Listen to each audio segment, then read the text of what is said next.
What's up, team, and welcome to another episode here at Trail Militia. So today, I know it's been a while, I haven't uploaded a video since the Bronco Sport video, but that video did so well, we had to come back and test some more vehicles. So I have an extra vehicle right behind me that, well, in front of me, that is very different. I don't think you guys are expecting it, and we're gonna find out where its limits are. It's a brand new vehicle. I've never seen one off-road. We're gonna bring it here to Cleghorn. It's a good place to test it. So we're gonna bring it out, put it through similar paces, just like the Crosstrek, just like the Bronco Sport, and see how its off-road system actually does. So we're gonna go meet Ishmael, we're gonna go meet the vehicle, and we're gonna find out where its limits are, and we're gonna have a good time. Stick around, it's gonna be a good one. So Izzy. Good morning. Say what's up, man. Say what's up. Good morning, good morning. My name is Izzy Almanza. What you're looking at here is the 2022 Santa Cruz. The story I have on this vehicle, this in particular vehicle, I've only had it for a month. And in that month, I've thrown the wheels and tires on it with a 1.5-inch leveling kit, 1.5 inch up front and 1 inch in the rear. And like I said, I've only had it for a month. The other vehicle I had was the non-turbo version. Okay. Now, for you guys who like a little bit more power and a small package like this is the one for you.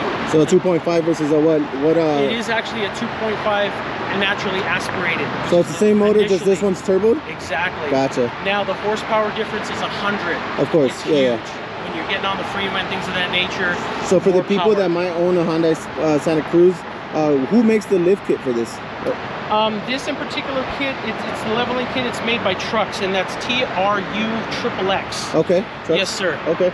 And then obviously he has some Baja Bosses from Mickey Thompson, but everything else is factory, right? Everything else is factory, and I'm really excited to see what it can actually do. It being an all-wheel drive vehicle, I'm really interested in knowing how all that works and capabilities and all that. Exactly. So I'm very excited, and I'm happy to be here today to kind of do all this with you guys. Awesome. And well, let's get into it. We're gonna find out what we can do with this baby, but she looks really good. Yeah, we're gonna test it out. So the goal of today is to kind of find out where its limits are. We're gonna put it through its paces just like we did the Subaru and the Bronco. We're gonna find out what it can do.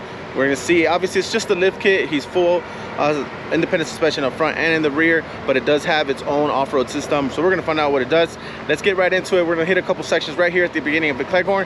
Then we'll go to Edison Hill, test it there, and then yeah, we're gonna keep it moving, man. Stick around, let's get into it. All right, so the first section that we're gonna test out is right at the entrance of Cleghorn. It's a little rutted area. We're gonna try a descent first to see what his angles look like when he approaches them.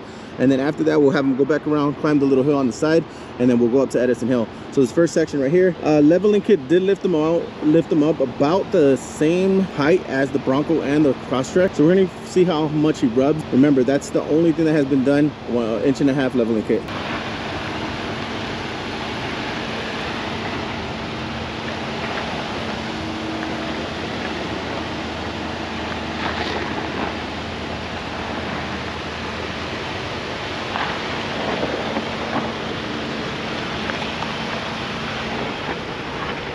So it is lifting tire pretty much on every little hole right now, but again, it is independent suspension all the way across. So we're gonna find out if it can actually crawl a little bit. That section up there is coming up. It's not crazy tough. Being a new system, being all-wheel drive doesn't mean it's not tough for them. So we're gonna find out. Let's keep going. All right, first little rocky section here. Obviously this is really easy. We're gonna start off a little slow and then move on from there. It looks composed. It doesn't look like it's lacking any power. He hasn't had to gas it anywhere yet. The system is working well.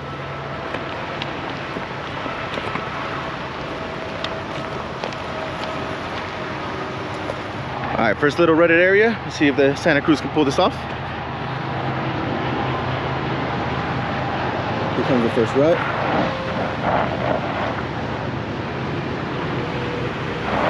It's having a little bit of struggle, but we'll see if the four-wheel drive system kicks in. Yes, there it goes. Split power. You can hear the turbos working.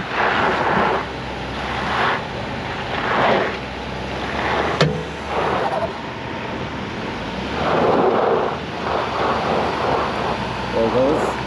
Let's move on. The four-wheel drive system is still working.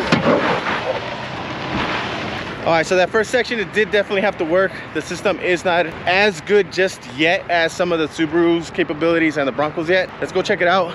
Make sure he has everything on and see what it's gonna do. All right, team, so unfortunately we came to an end we hit the first obstacle. We do have something damaged. It's not super serious, but due to the fact that we're just getting started, it's better to go back, address it. This is part of the brand new lift. I'm gonna show you guys what really happened. So as we were turning and making it do some crawl situations with the big ruts, the sway bar link actually bent. So we're not sure if it's the bracket is either not good enough. Something happened where this bracket slid and went back down and it bent the whole link. Not sure if it's the bolt that's not holding it correctly, or this bracket needs to have some sort of tab that doesn't allow it to move. But we're gonna go address that. We're gonna take it and remove the sway bar link off.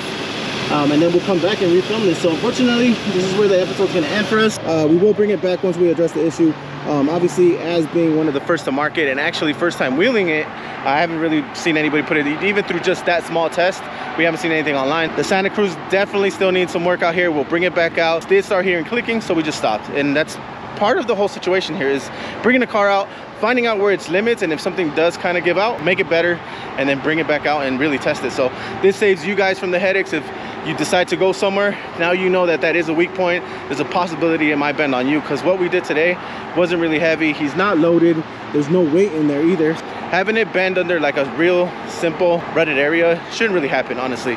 So Izzy, I know it sucks, but again, you're learning a little bit about your vehicle. Absolutely. And you're able to, again, it's not a super huge issue, but it's something that you can address. Maybe talk to the guys that fabbed it and yes, say, sir. hey, because they should be able to put a tab where it doesn't let it turn. Yes. Even if it does get loose, yes, it won't let it turn into it. Yes, so. and I'm thankful we were able to come out and find out these little problems. That way they don't happen to you guys out there. So yeah, I'm really thankful for that. And honestly, maybe it's God's sent. It's gonna be 108 today. Now I don't have to die completely.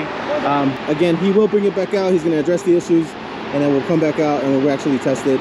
Maybe we'll bring the Bronco out at the same time, and that way the episode's a little bit better, I guess you could say, just because there's a competitive section to it. But so far, I mean, obviously it still made it up. It did work as it should. It was transferring torque to the right wheels, but we did have a damaged part. We're gonna end the video here. It will be to be continued. This is not the last time you'll see Izzy on the channel or the Santa Cruz, but we love you. Stay tuned, and we'll see you next time.